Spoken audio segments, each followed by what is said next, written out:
Welcome to the SDA Housing Podcast, brought to you by NDIS Property Australia. Before starting this episode, we need to provide a general disclaimer. Information contained in this podcast is general in nature only. It does not take into account the objectives, financial situation, or needs of any particular person. You need to consider your financial situation and needs before making any decisions based on the information in this podcast. And you should consider seeking independent and professional advice for your personal circumstances. All right, let's begin.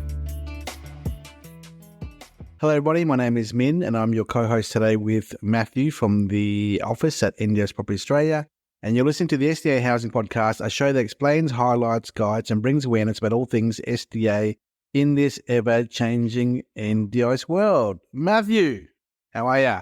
Very good, very good. What's today's topic about, Matt? So today is we're just talking about a few, or 5 to be precise, myths that come up frequently when people talk about NDIS properties. Or SDA, sorry. Or SDAs, or just general perceptions that are out there that we just kind of wanted to touch on and discuss more in depth. So shout out to the Housing Hub.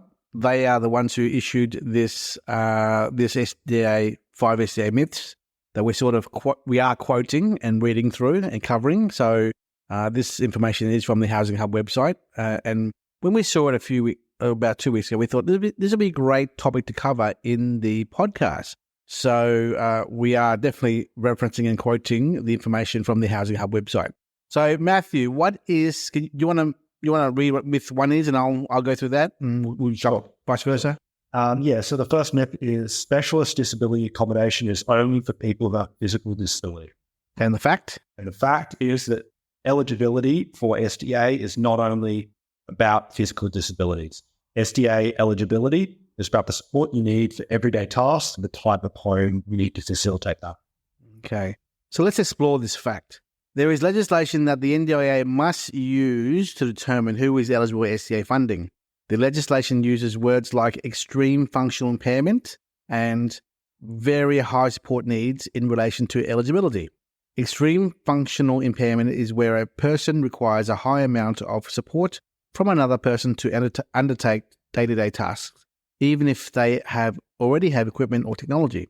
Having very high support needs might mean you need support often throughout the day. This could be support with remembering what needs to be done, support with day-to-day tasks, or it might mean support to keep you or others safe. The legislation also talks about other things, what type of home a person might need, and what type of specific things in the home will provide the best support for the persons living there. Now, that's me quoting word for word, verbatim from the myth 1 of the Housing Hub website.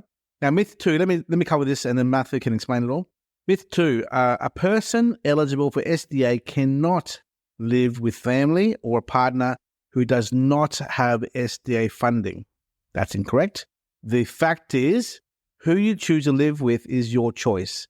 As long as there is no risk to your health or safety, anyone you share your SDA home with will have to pay rent to the SDA provider unless you are your own SDA provider. Yeah, so if you currently live in SDA housing and want a family member to live with you, you need to tell your SDA provider who you want to live with unless you own your own SDA. So this is on the Housing Hub website that if you have an SDA provider, they will advise on the rental income, which may be similar to the regular rental costs in the suburb or area. And if you are SDA eligible and you don't intend on owning your own SDA, you will need to apply or approach the SDA housing provider about your intended living arrangements. Not too dissimilar than just, I suppose, moving someone in on the lease, that sort of thing, or the process you take for that. Cool. So in summary, if you live in an SDA housing and you want your family to live with you, you got to tell your SDA provider.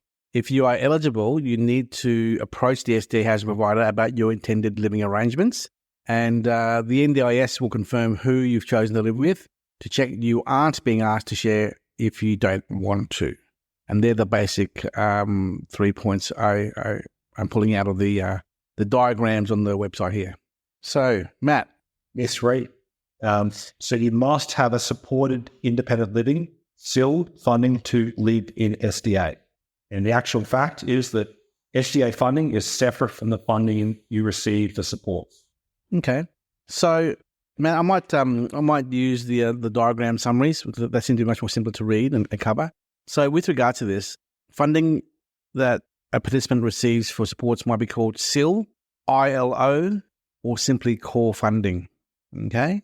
So we've spoken a few times about the core funding in the past. And if you are eligible for SDA funding, you will also need support funding to live in your home. And the third point is eligibility for SDA is determined by using the SDA rules, which is part of the legislation. So they're the three points I have to cover this myth here regarding the SIL supports and SDA. Myth 4, Matt. It's about, let me read this. Being approved for Specialist Disability Accommodation funding will include assistive technology.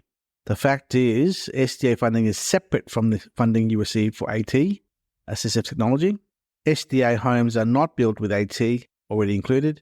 If you're thinking of having AT in your SDA home, your SDA home will assist you to do things you normally can't do because of your disability. Then you will need to apply for AT funding separately from SDA. Matt? Yeah, so SDA is a type of housing for participants who need what support, which we've touched on what, while the AT or assistive technology is equipment, technology, or devices that help you do things more safely and easily you normally can't do because of your disability. So AT could include small things such as non-slip mats, powered adjustable beds, or technology to help you communicate more. So some key points to be aware of would be that you need to show the NDIS evidence of how AT in your SDA house will help you do things you normally can't do because of your disabilities, or it will be you will need to prove that it will help you do things more easily and safely, or it will help to assist you in pursuing your goals. The NDIS have certain criteria that you need to meet in order to get AT or assistive technology in your plan. If you already have a plan, you might need to be able to use your existing funding in your current plan, or you can ask for your plan to be adjusted based on your needs. So the NDIS may ask you to get a AT assessment, which can be done by professionals, such as an allied health practitioner or some other form of practitioner.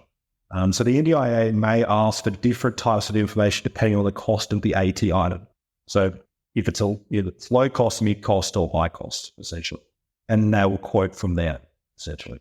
Yeah. So in summary, the NDIS have certain criteria that they'll need to meet to get AT in your plan.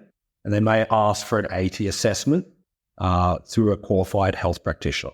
Myth 5. Matt, do you want to cover the initial points and I'll explain it after you cover? So myth 5, you cannot be funded for SDA if you already live in a home that you own. The fact is, if the home you live in prevents you from participating in household activities, puts you at risk, or you cannot access the level of support you require within that home, you could be eligible for SDA funding, even if it is your own home. You must obviously meet the eligibility requirements for SDA. Okay. So let's explore these facts again. Just eligibility of SDA is determined by using the SDA rules. Okay, we know that. Before the NDIA considers where you live currently and how that relates to your eligibility, you must meet other eligibility requirements. These are specific to the level of support that you need, and you can find out more about that here, referring to the link in the article. Now, if you live in a home you own, the NDIA will consider the SDA for you if you're living in the SDA will mean you can do more things for yourself. The features of the SDA, like ceiling hoists and whatnot, means you have the support you need. The SDA will help you achieve your goals, and your current home puts you at risk. So you really need to explore the options that you have, or your housing options you have there. If you own your own home, it can be modified to meet your needs, but it's unlikely that you will be funded for SDA. So that's pretty clear there. So in summary, I guess, living in SDA will mean you can do more things for yourself and you can help you achieve their goals. So that's what it comes down to, really. I mean, which makes sense, I guess. So, yeah, any final evidence? I mean, it's ultimately whether your SDA can give you better better lifestyle, or it can assist you in achieving your goals at the end of the day. And if you can kind of work towards, if your SDA or going back to Myth 4 and your AT can assist in that process and it can improve it, if that's the case, then you will likely be able to receive one of those two things. Awesome. So thank you. Shout out to Housing Hub for issuing this article on SDA housing myths. This will definitely give our listeners a bit of more of an understanding as to what is not accurate and is false, and to keep on, learning more about the SDA sector itself by reading information being released by the Housing Hub or Salmon Foundation, and also our topics covered on this podcast. Matt, any final words before we hang up? No, but I enjoyed doing this. I think we might have to do another in this episode at some point, as we kind of receive more things that we hear regularly, which are not the case anymore. Yeah, I think you should give some thought to it and talk to Erin, our podcast manager. These are just 5 myths. There are plenty more myths that we can also cover in the future. So let's cover that next time, maybe in a few weeks' time, Matt. Cool. Thank you so much, Matt. Bye-bye. We hope you enjoyed this episode. Please make sure you are subscribed and following us so you can keep in the loop with all of our upcoming episodes. We would really appreciate it if you could leave us a 5-star rating, a written review, and to share this podcast with those that could benefit. Until next time, catch you on the next episode.